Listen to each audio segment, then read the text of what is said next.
मैं यहाँ आ रही थी तो मैंने कुछ लोगों से पूछा, नौजवान खड़े थे, मैंने पूछा कि भाई क्या लगता है इस चुनाव में क्या होने वाला है, मध्य प्रदेश का भविष्य क्या है। कहने लगे राजा जा रहा है। तो मैंने कहा अच्छा क्यों? कहने लगे कि इस बार हमारा वोट रोजगार के लिए डलेगा।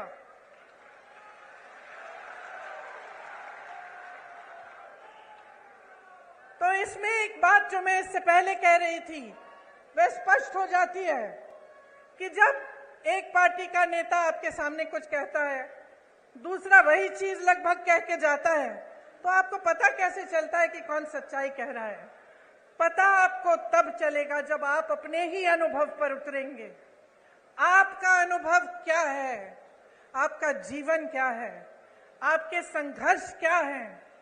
क्या महंगाई बढ़ी है पिछले 18 सालों में? बताइए। 10 गुना? पिछले 5 सालों में? 3.5 सालों में? जब से इनकी सरकार रही है तब से बढ़ी है कि घटी है? बढ़ी है। रोजगार मिले हैं आपको? नहीं। मेरे किसान भाई जो खेती छोड़ के यहाँ आए हैं, बताइए आपका जीवन ज्यादा मुश्किल हुआ है कि ज्यादा आसान? मुश्किल हुआ है।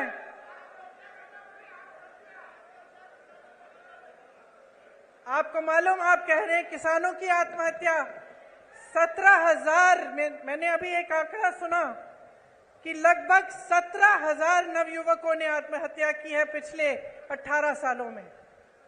तो सोचिए कि आपकी सच्चाई आज क्या है। किसी की बातों में मत पड़िए, मैं तो कहती हूं मेरी बातों में भी मत पड़िए, अपनी सच्चाई और अपने अनुभव में पड़िए और उस अनुभव के आधार पर अपना निर्णय लीजिए। आज हम इस देश में खड़े हैं जिस पर हम सबको गर्व है। और गर्व क्यों है?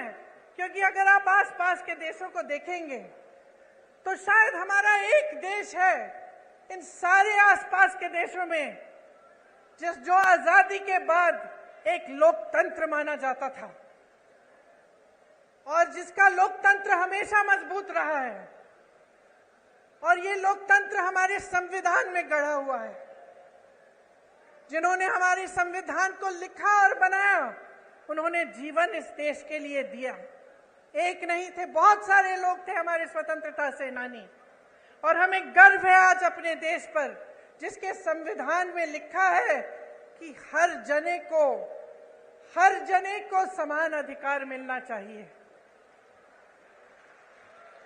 हमारी कांग्रेस की सरकारों ने पंचायतों को सत्ता देकर यह अधिकार मजबूत बनाया। आज देखिए आज की परिस्थिति क्या है। आज तमाम पंचायतों को मुश्किलों में डाल दिया है और जहां हमने पंचायतों के लिए व्यवस्था लागू की, भाजपा सरपंचों के अधिकारों में कटौती ला रही है, आपको कमजोर कर रही है। राज्य भर में आज पटवारी 1 महीने से हड़ताल पर बैठे हैं। जितने भी काम आपको कराने पड़ते हैं सब काम रुक गए हैं। आप भटकते रहते हैं इधर से उधर।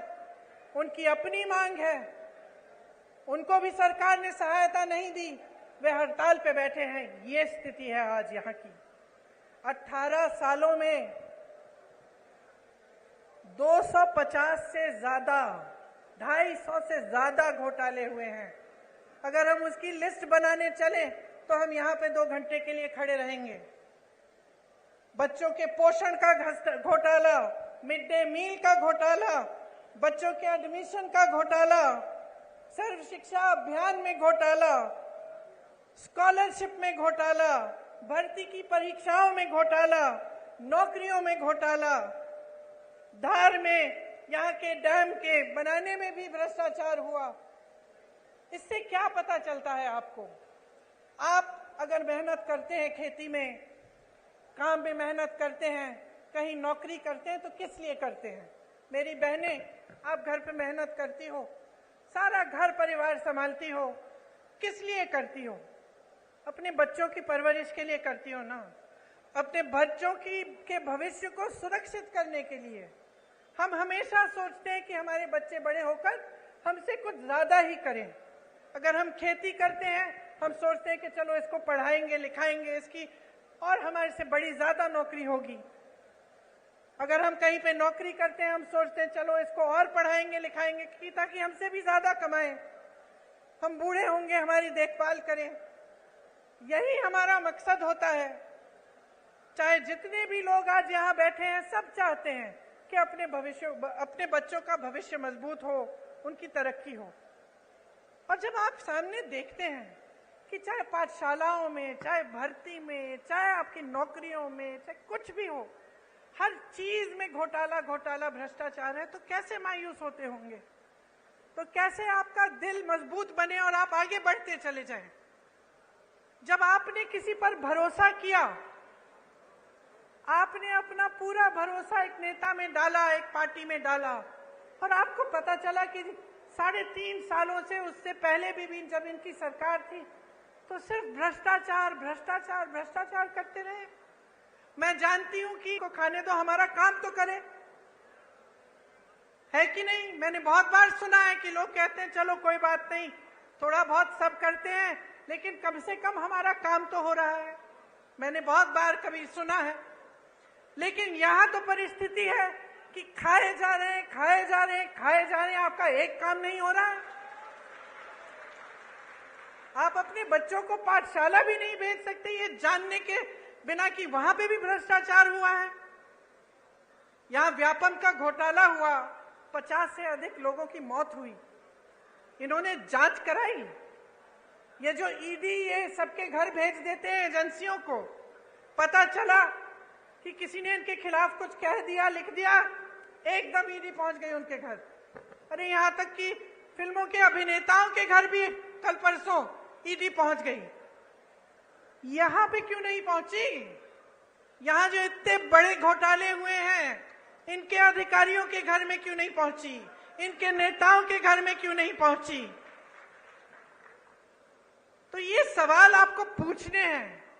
जब मां नर्मदा के साथ घोटाला हो सकता है, भ्रष्टाचार हो सकता है, जब महाकाल की मूर्तियों के साथ सप्त ऋषियों की जो मूर्तियां हैं, उन्हें स्थापित एक दिन किया, अगले दिन बह गई, इनके साथ जब भ्रष्टाचार हो सकता है, जब भगवान के साथ कोई घोटाला और भ्रष्टाचार करने की हिम्मत करता है, तो क्या समय नहीं आ गया है इनको बदल डालने का?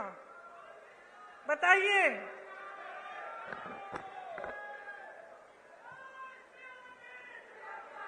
देखिए,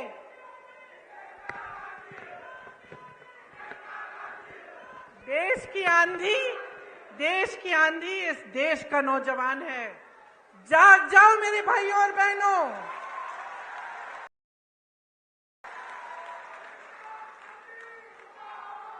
आपको बचाने के लिए कोई आंधी नहीं आ रही है, आप खुद को बचाइए। ये जो आपके साथ हो रहा है ये गलत है। जो रोज रोज आप जी रहे हैं, आप संघर्ष कर रहे हैं, ये गलत है। मेरे नौजवान भाइयों, आप फीस देते हैं ट्यूशन की? देते हैं कि नहीं? जब आपको भर्ती की परीक्षा भरनी पड़ती है, आप संघर्ष करते हैं कि नहीं? माता पिता आपके लिए खेती करते हैं, नौकरी करते हैं, संघर्ष करके आपके लिए पैसे इकट्ठे करते कि आपकी फीस भरेंगे कि नहीं? तो क्यों इनको आपने इतनी हिम्मत दे दी है कि जब आप परीक्षा देने जाते हैं तो बार बार उनकी भर्ती की परीक्षाओं में ये घोटाला करते हैं? मैंने उत्तर प्रदेश में देखा है, मैंने उत्तर प्रदेश में ऐसे नौजवान देखे हैं जिनके 10 साल गुजर गए हैं। एक परीक्षा दी, मार्क्स नहीं निकले, उसमें कुछ घोटाला हो गया। दूसरी परीक्षा दी, उसमें भी घोटाला हो गया, भर्ती की लिस्ट नहीं निकली। इंतजार करते रहे ये सोच के कि हमने पैसे खर्चे हैं, हमने मेहनत की है, एक ना एक दिन हो जाएगा। इंतजार करते रहे। जो बच्चा 22 साल का था, 21 साल का था, अब 30 साल का हो गया, अभी तक उसको नौकरी नहीं मिली। ये परिस्थितियां हैं इन प्रदेशों में। जहां भाजपा सरकार में है, सत्ता में है, क्योंकि इनका अहंकार बहुत बढ़ गया है मेरी बहनों और भाइयों। बहुत ज्यादा लूट होने लगी है और कोई रोक, कोई लगाम नहीं है। आप सोचिए, जब आप ही की संपत्ति, इस देश की संपत्ति, जो सबसे बड़े बड़े पीएसयू हैं, वही अपने दोस्तों को बेच डाले, जब यहाँ खड़े हुए जितने भी अधिकारी हैं, पुलिस वाले खड़े हैं, कर्मचारी हैं, इनको पुराना पेंशन नहीं मिलता, जब इसको देने का समय आता है तो आपको बताया जाता है कि पैसे नहीं हैं। तो अगर पैसे नहीं हैं तो अडानी जी के हजारों करोड़ लोन माफ कैसे हो रहे हैं?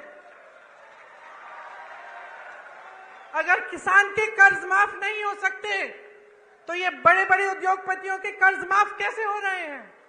ये सवाल आपको पूछना पड़ेगा, क्योंकि आप अगर ये सवाल नहीं पूछेंगे तो हमारी नहीं, इन सब नेताओं की नहीं, आप सबकी जिंदगी बर्बाद होगी,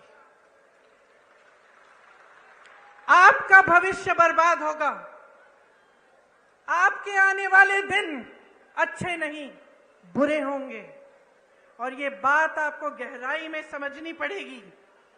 आज ऐसी परिस्थिति बन गई है कि कुछ लोगों ने नेताओं को भगवान बना दिया है। नेता भगवान नहीं है बहनों और भाइयों, आप में से उभर के आता है, आपकी तरह इंसान है। और जब उसका अहंकार बहुत ज्यादा बढ़ जाता है, जब वो आपकी परवाह नहीं करता, तो इस लोकतंत्र ने, जिसपे हम सबको गर्व है, इस लोकतंत्र ने आपको अधिकार दिया है कि आप उसको निकालें, उसको सबक सिखाएं, उसको जिम्मेदार बनाएं, उसको जवाबदेह बनाएं। और ये आपकी जिम्मेदारी है। आज आपके प्रदेश में इतनी महंगाई है, मैं जानती हूं बहनों, मैं जानती हूं कि आप पर क्या गुजर रहा है। मैं जानती हूं कि जब आप सोच रहे होंगे कि त्योहार का मौसम आ रहा है, दशहरा आ रहा है, धनतेरस, दिवाली, आप कुछ खरीदना चाहते हैं, आप जब दुकान जाते हैं तो घबराते हैं कि हम ये सब चीजें ले पाएंगे कि नहीं, आधी चीजें खरीदते हैं, आधी छोड़ देते हैं। मैं जानती हूं आप सोचती हैं कि किस तरह से थोड़ी बहुत बचत हो जाए घर में, थोड़ा कम खा के, थोड़ा सा काम ज्यादा करके। मैं जानती हूं कि कितनी मुश्किल, समाज का कितना बोझ उठाती हैं। आपको बताया जाता है कि राशन हमने मुफ्त कर दिया, वाह वाह वाह, बहुत बढ़िया, वहां हजारों करोड़ के लोन मुफ्त में मिल रहे हैं, यहां राशन पे हमें आपसे हाथ जोड़ना पड़ रहा है।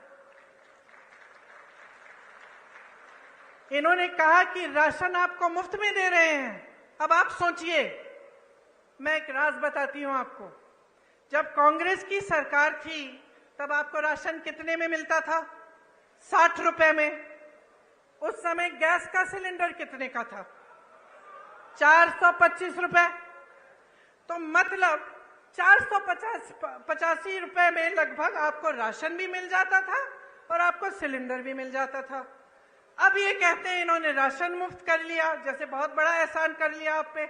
और अभी तक, कल तक, चुनाव के आने तक सिलेंडर कितने का मिल रहा था आपको? 1125 रुपए। तो जो आपको पहले सिलेंडर और राशन 485 रुपए में मिल रहा था, आज आपको राशन मुफ्त लेकिन सिलेंडर 1125 रुपए। और चुनाव आया, फट से कम कर दिया। चुनाव आया, आप सुन लीजिए इस बात को बहुत ध्यान से। चुनाव आया तो क्या क्या नहीं हुआ। चुनाव आया तो घोषणाएं शुरू। चुनाव आया तो मोदी जी हर 2 दिन यहां आकर कोई उद्घाटन कर रहे हैं। 18 साल में समय नहीं मिला उद्घाटन करने के लिए। ये पुल, ये सड़कें, ये सब विकास की बातें ये पहले नहीं हो सकती थी? क्या समझ रखा है आपको भाइयों और बहनों? अरे जागो, इनको सिखाओ।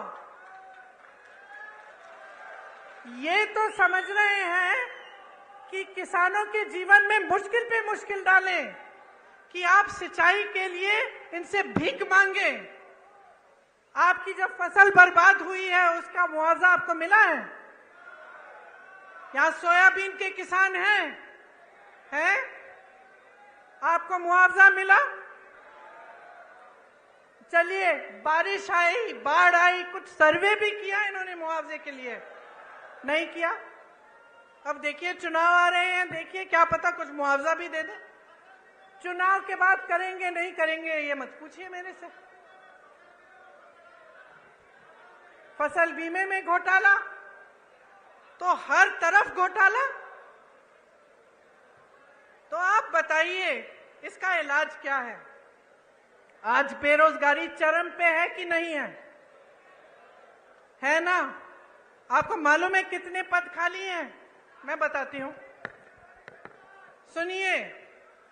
शिक्षकों के करीब 70,000 पद खाली, विश्वविद्यालयों में 75% पद खाली, सामुदायिक स्वास्थ्य केंद्रों में डॉक्टरों के 90% से ज्यादा पद खाली, ग्रामीण सामुदायिक स्वास्थ्य केंद्रों में सर्जन के 90% से ज्यादा पद खाली, महिला रोग विशेषज्ञों में 90% से ज्यादा पद खाली, फिजिशियन जो डॉक्टर होते हैं जो सारी बीमारियां समझ जाते हैं, 90% से ज्यादा पद खाली, बच्चों के डॉक्टर 90% से ज्यादा पद खाली।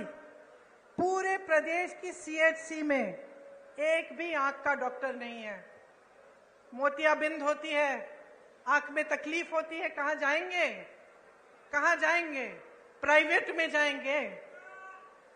प्राइवेट में चले जाते अगर पैसे कमाने का मौका दिया होता आपको। लेकिन इन 3.5 सालों में और उससे पहले जितने सालों का इनका राज रहा है, आपको कमाने का मौका कहां दिया? जहां जहां से रोजगार बनना था, चाहे बड़े बड़े पीएसयू इन्होंने बेच दिए, छोटे छोटे उद्योग पे जीएसटी थोप कर नोटबंदी करके उन्होंने ठप करा दिए। मुश्किल में है जितने भी मेरे दुकानदार भाई यहाँ बैठे हैं या छोटे छोटे उद्योगपति हैं, वो बताएंगे आपको कितनी कमाई हुई है। जीएसटी भरते भरते भरते भरते उनको समझ में ही नहीं आ रहा है किस चीज की क्या जीएसटी है। उनको खत्म कर दिया। खेती किसानी में रोजगार पैदा होता था, मनरेगा होता था आपके गांव में, वहां पे रोजगार बंद। तो रोजगार देंगे कहां से आपको? आपको कमाने का मौका नहीं दे रहे हैं, लेकिन आप पे महंगाई इतनी थोप रहे हैं कि आपका जीना मुश्किल हो गया है। पर ये सब बातें मैं आपको यहाँ इस मंच पे खड़े होकर समझा रही हूँ। आप सबको तो पहले ही मालूम है, जी आप रहे हैं, संघर्ष आप कर रहे हैं अपने बच्चों को स्कूल भेजने के लिए, उनकी किताबों को खरीदने के लिए, उनकी फीस भरने के लिए, उनकी भर्ती की परीक्षाओं के लिए, उनकी नौकरियों को, इंटरव्यूज के लिए। ये सब काम आपके ही समर्थन से आपके बच्चे कर रहे हैं, लेकिन करने के बावजूद कुछ नहीं मिल रहा है। इसीलिए मैं आपसे कहना चाहती हूं कि आप इंदौर संभाग के हैं। आप जानते हैं कि पिछले 18 सालों में यहां कोई नई यूनिवर्सिटी नहीं बनी है कि नहीं बनी? कोई नया अस्पताल बना? कोई मेडिकल कॉलेज खुला? तो क्या कर रहे हैं ये? मोदी जी यहाँ आते हैं, आजकल तो शिवराज जी का नाम लेने से भी शर्म कर रहे हैं, उनका नाम ही नहीं लेते, कहते मुझे वोट दो। और वो तो आपके सीएम बनने वाले नहीं है। मैंने आपको बताया, मैं भाषण सुन रही थी उनका, 50 मिनट में 50 बार कांग्रेस का नाम लिया। तो कांग्रेस के जो कार्यकर्ता हैं, खुश हो जाओ भाई, खुद नाम लेने के बजाय वो नाम ले रहे हैं आपका। मैं तो कहती हूँ, छोटी हूं उनसे, कम अनुभव है, उम्र भी कम है, लेकिन एक छोटी सी सलाह दे देती हूँ, जितनी बार कांग्रेस का नाम 50 मिनट के भाषण में लेते हैं, विकास का नाम ले लीजिए। ये बता दीजिए कि 18 सालों में आपने इंदौर के लिए क्या किया, आपने मध्य प्रदेश की जनता के लिए क्या किया, कितने रोजगार बनाए, कितने घोटालेबाजों को पकड़ा, कितनों के पीछे ईडी डाल दी, कितने जेल में हैं, किसानों के लिए कितनी राहत दी, कितनी बिजली फ्री दी। लेकिन ये बात नहीं कर सकते, इनमें हिम्मत नहीं है क्योंकि काम नहीं किया है। इसीलिए मैं बार बार भरोसे की बात करती हूँ। मैं बार बार कहती हूँ, देखिए बहने, एक नया बिल लाए संसद में, महिला आरक्षण बिल, खूब वाह वाह हुई पूरे देश भर में। जितने भी विपक्षी दल हैं हमने भी समर्थन किया कि चलो ये बहुत अच्छा कदम है।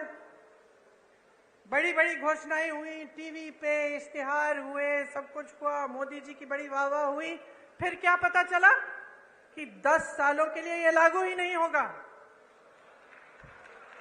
इससे पहले जाति जनगणना करनी पड़ेगी, उससे पहले परसिमन करना पड़ेगा, 10 साल लगेंगे। तो फिर इस घोषणा का मतलब क्या है? इन चुनाव के लिए फिर से मतलब क्या है? आप महिलाओं को मजाक समझ रहे हैं? आप समझ रहे हैं कि महिलाओं को आप कुछ भी कह दें और हम अंधे होकर आपको वोट देंगे? हमारा अधिकार है ये हमारा अधिकार है कि हमें आरक्षण मिले, हमारा अधिकार है। ये कोई एहसान नहीं कर रहा है हम पे। और जिस तरह इस देश के एक एक वासी का अधिकार है, इस संविधान में है कि हर चीज के लिए समान अधिकार होना चाहिए, तो फिर जाति जनगणना क्यों नहीं हो रही है? जब इसकी बात उठती है तो ये चुप क्यों हो जाते हैं? आपने देखा बिहार में सर्वे हुआ, सेंसस हुआ, क्या पता चला कि ओबीसी, दलित और जनजाति संख्या कितनी है इनकी? 84% प्रदेश में। तो बताइए, बड़े बड़े पदों में जहां सबसे ज्यादा लाभ होता है या जहां सबसे ज्यादा सत्ता होती है, उन पदों में क्या 84% इन जातियों के लोग हैं कि नहीं? बताइए, होने चाहिए कि नहीं? तो जब ये बात उठती है तो ये चुप क्यों हो जाते हैं? आप सब आदिवासी समाज के हैं, यहां से आपको पलायन करना पड़ता है, सच बात है कि नहीं? दिल्ली में बहुत सारे लोगों से मैं मिलती हूं जो यहां से गए हुए हैं वहां पलायन करके, क्यों? रोजगार ढूंढने के लिए। आपके क्षेत्र में जैसे मैंने पहले कहा, मनरेगा होता था, कुछ रोजगार मिल जाता था, वो भी बंद हो गया है। यहाँ की आदिवासी महिलाओं पर सबसे ज्यादा अत्याचार है। आपने सारे वायरल वीडियो देखे होंगे, क्या क्या नहीं कर रहे हैं। देश में सबसे ज्यादा बच्चियां एमपी में गायब हैं, सबसे ज्यादा महिलाएं यहां से गायब होती हैं। यहां रोज 17 बलात्कार होती हैं। बहनों सुनो, क्योंकि आपको पूछना पड़ेगा कि आपकी सुरक्षा के लिए ये सरकार क्या कर रही है। ये बड़ी बड़ी बातें, बड़ी बड़ी घोषणाएं चुनाव से पहले कि आपको पैसे मिलेंगे, आपकी सुरक्षा होगी, आपको आरक्षण मिलेगा, बहुत बड़ी बातें हैं। 18 साल से सरकार में रही हैं, आपकी बच्चियां आज भी सुरक्षित नहीं हैं। ये सवाल पूछो। आपको याद है वो कहानी यही की, कृष्ण भगवान ने जब रुक्मिणी जी के साथ लीला रचाई तो रुक्मिणी जी ने क्या कहा? कहा कि घोड़ों का, रथ के घोड़ों की लगाम आप मुझे दे दीजिए, मैं चलाऊंगी ताकि किसी को गलतफहमी ना हो। और मेरी बहनें मुस्कुरा रही हो, लगाम अपने हाथों में लो, अपने भविष्य का रथ रुक्मिणी जी की तरह चलाओ।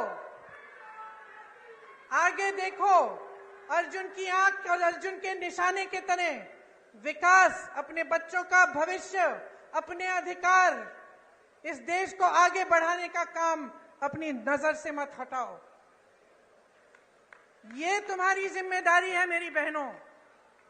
तुम अगली पीढ़ी का परवरिश करती हो, तुम समाज को बनाती हो। अगर तुम समाज को मजबूत नहीं रखोगी तो ये समाज नहीं रहेगा। जो आपकी परंपराएं हैं, मेरी दादी इंदिरा गांधी कहती थी कि जो आदिवासी संस्कृति है, जो आदिवासी परंपराएं हैं, इन्हें मजबूत रखना बहुत जरूरी है। कभी इन्हें बदलने की कोशिश नहीं की उन्होंने। जल जंगल जमीन का अधिकार आपको दिया, पट्टे आपको दिए ताकि आप मजबूत बने।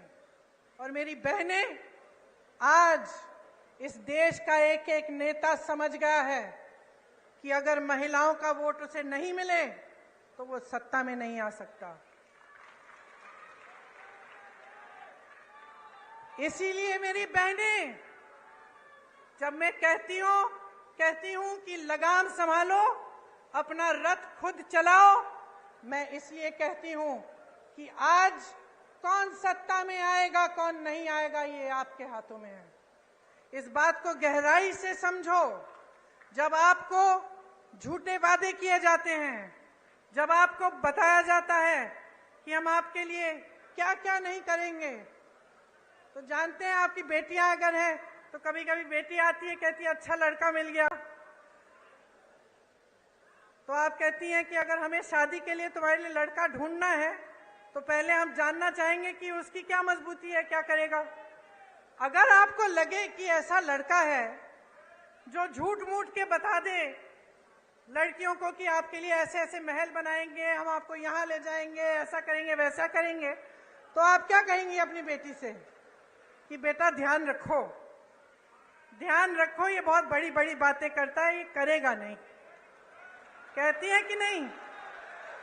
तो इतनी समझदार है, इतनी जिम्मेदार है, अपने आप को फुसलाने मत दीजिए। समझ जाइए कि ये राजनीतिक खिलवाड़ हो रहा है आपके साथ। आपको अपना भविष्य मजबूत बनाना है तो जैसे मैंने शुरू में कहा, अपने अनुभव पर उतरिए। आप देखिए, आपके जीवन में तरक्की आई, महंगाई घटी, आपके बच्चों को रोजगार मिला, खेती में आप काम करते हैं वहां आपको कोई सहायता मिली सरकार से? क्या नई पाठशालाएं बनी, विश्वविद्यालय बने, अस्पताल बने? और अगर नहीं बने हैं तो बहनों और भाइयों जाग जाओ और एक ऐसी सरकार लाओ जो ये सारे काम आपको करके दिखाए।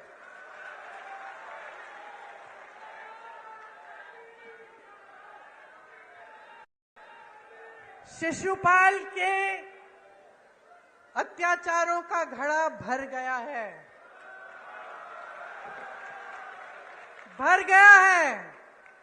अब कृष्ण भगवान की तरह कृष्ण रूपी बन जाओ और कृष्ण भगवान की तरह इनको निकाल दो, इनको खत्म कर दो।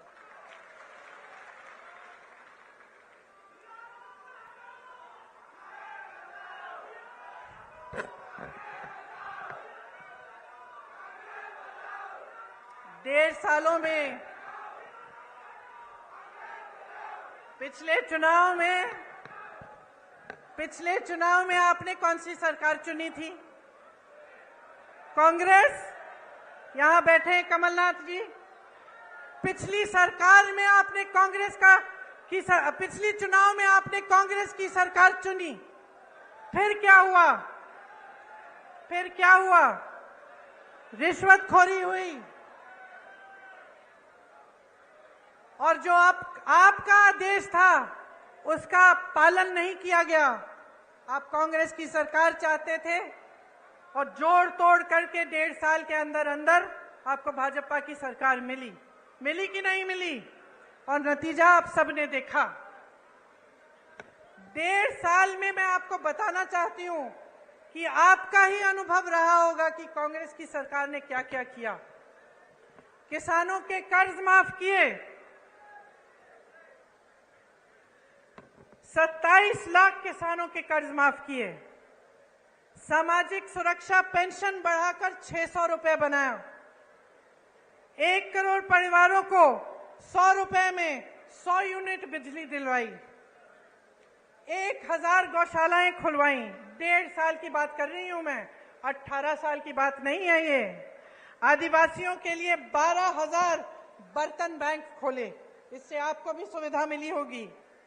ओबीसी आरक्षण 14% से बढ़ाकर 27% किया। आर्थिक रूप से कमजोर सामान्य वर्ग के लिए 10% आरक्षण दिया, भोपाल और इंदौर में मेट्रो रेल की परियोजना शुरू की। ये 1.5 साल का काम था बहनों और भाइयों, 18 साल का नहीं। आज जहां जहां कांग्रेस की सरकार है, छत्तीसगढ़ को देखिए, धान खरीद के सबसे ज्यादा पैसे छत्तीसगढ़ में आज मिल रहे हैं। बेरोजगारी सबसे कम कहां है पूरे देश में? छत्तीसगढ़ में। सबसे ज्यादा वन अधिकार के पट्टे कहां मिले हैं? छत्तीसगढ़ में मिले हैं। आदिवासियों के 60 से ज्यादा वन उपज को समर्थन मूल्य पर सरकार खरीदती है। पुराना पेंशन कहां लागू है? छत्तीसगढ़ में, राजस्थान में, हिमाचल प्रदेश में और कर्नाटका में। हम आपको ये नहीं कह रहे हैं, हम आपको ये नहीं कह रहे हैं कि पैसा नहीं है, पैसा निकाल रहे हैं इसके लिए, क्योंकि हम आपको सर्वोपरि रख रहे हैं। कर्नाटका में मेरी बहनों, बस की यात्राएं पूरे प्रदेश में मुफ्त है बहनों के लिए। 2000 रुपए प्रति माह मिल रहे हैं बहनों को। 200 यूनिट बिजली मुफ्त मिल रही है।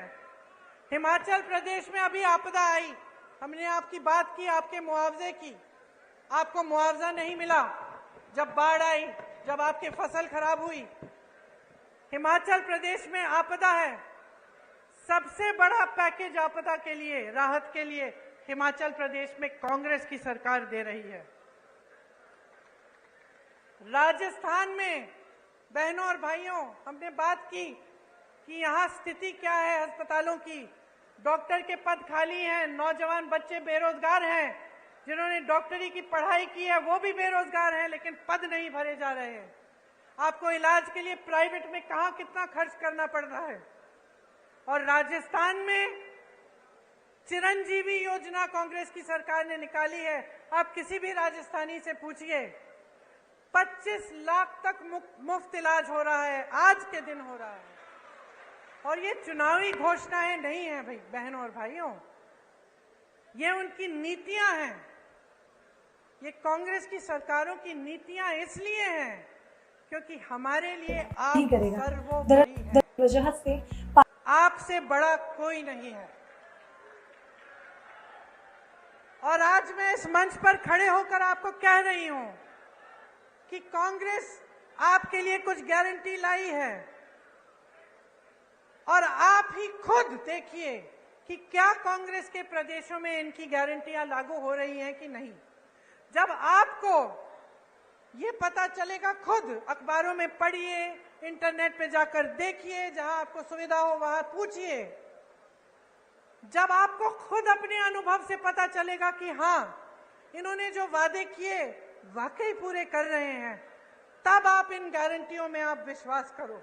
और मैं दावे के साथ कह रही हूं आपको कि जहां जहां हमारी सरकार है वहां गारंटीज पूरी हो रही हैं, और यहां पे मध्य प्रदेश में होंगी। क्या है ये गारंटी? जिस तरह से किसानों के कर्ज हमने पहले माफ किए, उस तरह से हम उस काम को फिर से शुरू करेंगे। 100 रुपए में 100 यूनिट बिजली मुफ्त मिलेगी। 200 यूनिट बिजली के लिए जो बिजली का बिल है वो आधा होगा, हाफ होगा। पुरानी पेंशन यहां मध्य प्रदेश में लागू की जाएगी। आपको गैस सिलेंडर हम 500 रुपए में दिलवाएंगे। महिलाओं को 1500 रुपए प्रति माह मिलेगा, आपके खाते में जाएगा मेरी बहनों। और 5 हॉर्स पावर सिंचाई की बिजली भी किसानों को मुफ्त मिलेगी।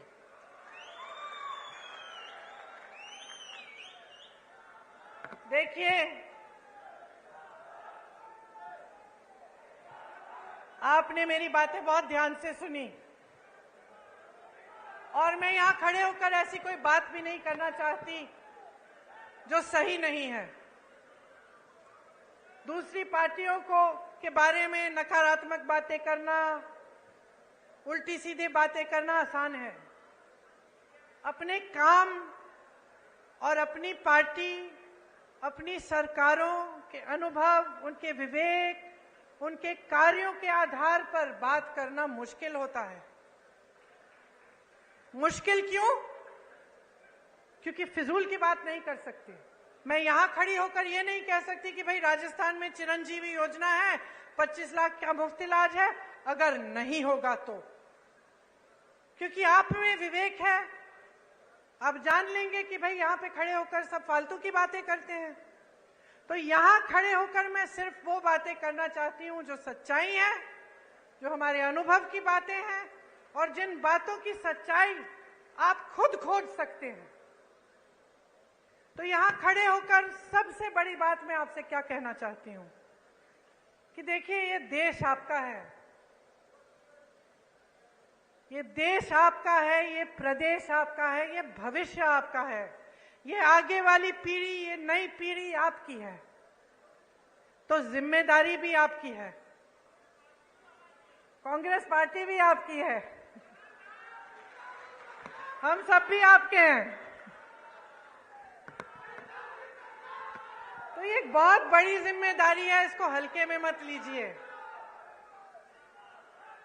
आपको संविधान ने सबसे बड़ी शक्ति दी है, वो आपकी शक्ति है, जनता की शक्ति है।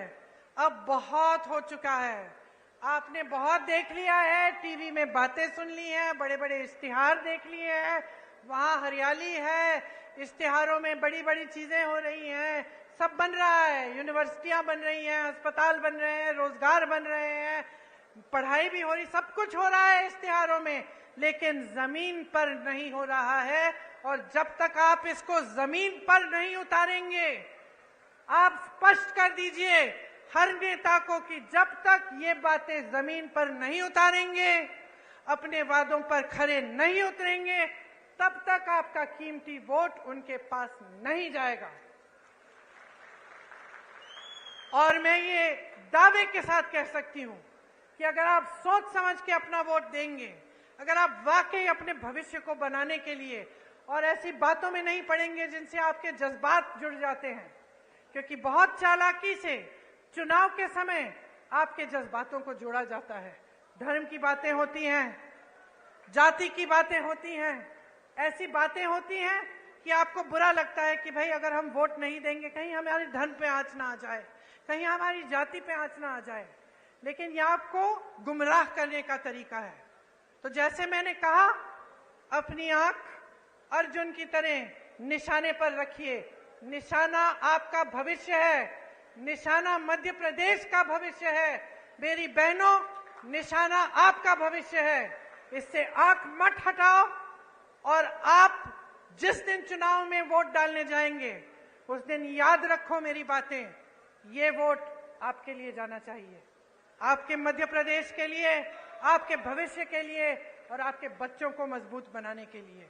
और मैं दावे के साथ कहती हूं कि अगर आप इस तरह से सोचेंगे, अगर आप पूरे विवेक से और अपने ही अनुभव से अपना वोट डालेंगे, तो आपका एक एक वोट आज कांग्रेस पार्टी को जाएगा। क्योंकि इस देश को मजबूत बनाने वाली, इस देश को स्वतंत्र बनाने वाली, इस देश को एक रखने वाली, इस देश में विकास लाने वाली एक ही पार्टी है, कांग्रेस पार्टी। भाइयों और बहनों, अब खेती में वापस जाने का समय आ गया है। मैं आपको और कष्ट नहीं दूंगी। आपको बहुत बहुत धन्यवाद देती हूं कि आपने इतनी प्यार से मेरी बातें सुनी और मेरा इंतजार किया। मेरे साथ एक बार कहिए, मध्य प्रदेश की जय, मध्य प्रदेश की जय, मध्य प्रदेश की जय। जय हिंद।